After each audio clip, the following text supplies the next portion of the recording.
Welcome to Hema Creatives friends. ಇವತ್ತು ನಾನು paneer gravy ಮಸಾಲೆ ಹೇಗೆ ಮಾಡೋದು ಅಂತ ತೋರಿಸ್ತಾ ಇದ್ದೀನಿ. ತುಂಬ ಟೇಸ್ಟ್ಫುಲ್ ಆಗಿರುತ್ತೆ. ಈಗಂತೂ ಶ್ರಾವಣ ಸ್ಟಾರ್ಟ್ ಆಗಿರೋದ್ರಿಂದ ಯಾರು ನಾನ್ ವೆಜ್ ಮಾಡಲ್ಲ, ಇವ್ರಿಗಂತೂ ಈ ಗ್ರೇವಿ ತುಂಬ ಇಷ್ಟ ಆಗುತ್ತೆ.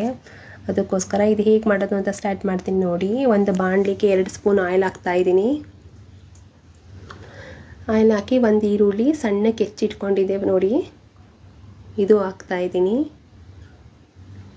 ಇದು ಸ್ವಲ್ಪ ಲೈಟಾಗಿ ಕಲರ್ ಸ್ವಲ್ಪ ಚೇಂಜ್ ಆಗೋ ಗಂಟ ನೋಡಿ.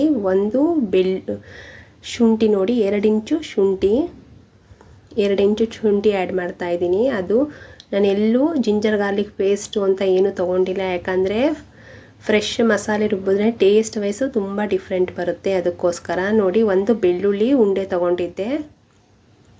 ಇದು ಅಷ್ಟೇ ನೀಟಾಗಿ ಫ್ರೈ ಮಾಡಬೇಕು. ಇದು ಸ್ವಲ್ಪ ಫ್ರೈ ಆದಮೇಲೆ 5 ಹಸಿಮೆಣಸಿನ್ಕಾಯಿ ತೊಗೊಂಡಿದ್ದೀನಿ. ಇದು ಅಷ್ಟೇ ನೀಟಾಗಿ ಫ್ರೈ ಮಾಡ್ತಾ ಇದ್ದೀನಿ ನೋಡಿ. ಅರ್ಧ ಬೌಲು ಪುದೀನ ಸೊಪ್ಪು ನೀಟಾಗಿ ವಾಶ್ ಮಾಡಿ ಇಟ್ಕೊಂಡಿದ್ದೆ, ಅರ್ಧ ಬೌಲ್ ಕೊತ್ತಂಬರಿ ಸೊಪ್ಪು ನೋಡಿ. ಇದನ್ನು ಹಸಿ ವಾಸನೆ ಹೋಗೋ ಗಂಟ ನೀಟಾಗಿ ಫ್ರೈ ಮಾಡಬೇಕು.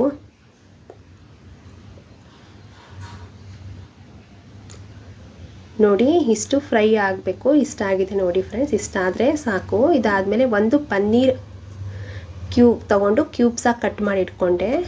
ಒಂದು ಬಾಣಲಿಗೆ 2 ಸ್ಪೂನ್ ತುಪ್ಪ ಹಾಕ್ಕೊಳ್ತಾ ಇದ್ದೀನಿ, ಯಾಕಂದರೆ ಪನ್ನೀರು ತುಪ್ಪದಲ್ಲಿ ಸ್ವಲ್ಪ ಲೈಟ್ ಫ್ರೈ ಮಾಡಿದ್ರೆ ಟೇಸ್ಟ್ ವೈಸ್ ಅಂತೂ ತುಂಬ ಡಿಫ್ರೆಂಟ್ ಇರುತ್ತೆ. ಡೀಪ್ ಫ್ರೈ ಮಾಡಬಾರ್ದು ಪನ್ನೀರ್, ಅದಕ್ಕೋಸ್ಕರ ನೋಡಿ ಲೈಟಾಗಿ ಫ್ರೈ ಮಾಡಿ ಎತ್ತಿಟ್ಕೊಂಡೆ. ಇದು ಸ್ವಲ್ಪ ತಣ್ಣಗಾಗಿದೆ ಮಸಾಲ ಐಟಮ್ಸ್, ಇದು ರುಬ್ಬಿಟ್ಕೊಂಡಿದ್ದೀನಿ ನೋಡಿ, ಫೈನ್ ಪೇಸ್ಟ್ ಆಗಿದೆ. ಅದೇ ಬಾಣಲಿಗೆ ಅರ್ಧ ಬೌಲು ಆಯಿಲ್ ಹಾಕೋತಾ ಇದ್ದೀನಿ. ಅರ್ಧ ಬೌಲ್ ಆಯಿಲ್ಗೆ ಗರಂ ಮಸಾಲ, ಚಕ್ಕೆ, ಲವಂಗ, ಸೋಂಪು, ಅನಾನಸ್ ಹೂವು 2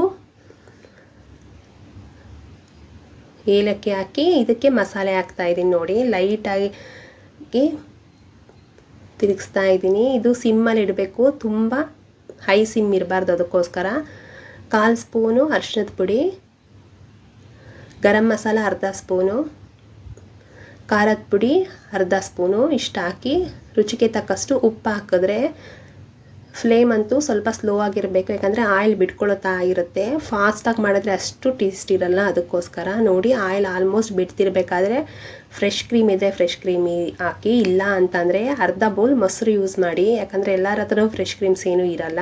ಮನೇಲಿ ಏನಿರುತ್ತೆ ಆ ಪದಾರ್ಥದಲ್ಲೇ ತೋರಿಸ್ತಾ ಇದ್ದೀನಿ. ನಾನು ಅರ್ಧ ಬೌಲು ಕರಡು ತೊಗೊಂಡಿದ್ದೆ ಗ್ರೇವಿ ಬೇಕು ಅಂದ್ಬಿಟ್ಟು. ಇದು ಅಷ್ಟೇ ಲೈಟಾಗಿ ಕಲರ್ ನೋಡಿ ಚೇಂಜ್ ಆಗ್ತಾ ಇದೆ. ಅದಾದಮೇಲೆ ಸ್ವಲ್ಪ ಆಯ್ಲಿ ಬಿಟ್ಕೊಳ್ತಾ ಇದೆ ನೋಡಿ ಫ್ರೆಂಡ್ಸ್. ಆಯ್ಲಿ ಬಿಟ್ಕೊಳ್ತು ಅಂತಂದರೆ ನೋಡಿ, ಈಗ ಅರ್ಧ ಗ್ಲಾಸು ನೀರು ಆ್ಯಡ್ ಮಾಡ್ತಾ ಇದ್ದೀನಿ. ಅರ್ಧ ಗ್ಲಾಸ್ ನೀರು ಆ್ಯಡ್ ಮಾಡಿ ನೋಡಿ. ಈಗ ಆಯಿಲ್ ಒಂದು ಕಡೆ, ಮಸಾಲೆ ಒಂದು ಕಡೆ ಆಗಿದೆ. ಟೇಸ್ಟ್ ವೈಸು ರೋಟಿ, ಪೂರಿ, ಕರಿಗೆಲ್ಲ ತುಂಬ ಚೆನ್ನಾಗಿರುತ್ತೆ. ನೀವು ಟೇಸ್ಟ್ ಮಾಡಿ ಹೇಗಿರುತ್ತೆ ಅಂತ ಹೇಳಿ. ಇದು ನೋಡಿ, ಆಲ್ಮೋಸ್ಟು ಇದು ಆಯಿಲ್ ಒಂದು ಕಡೆ, ಗ್ರೇವಿ ಒಂದು ಕಡೆ ಬಂದರೆ ತುಂಬ ಡಿಫ್ರೆಂಟ್ ಆಗಿರುತ್ತೆ ಮಸಾಲೆ ಒಂದು ಕಡೆ. ಇವಾಗ ನಾವು ತುಪ್ಪದಲ್ಲಿ ಕರೆದಿಟ್ಟಿದ್ವಲ್ಲ ಪನ್ನೀರ ಹಾಕ್ತಾ ಇದ್ದೀನಿ.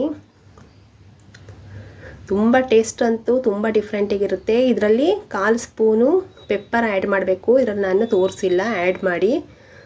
ಕಂಪ್ಲೀಟ್ ಆಯಿತು ಪನ್ನೀರ್ ಮಸಾಲೆ ಗ್ರೇವಿ. ನೀವು ಹೇಗಿದೆ ಅಂತ ಹೇಳಿ. Thanks for watching. Thank you friends.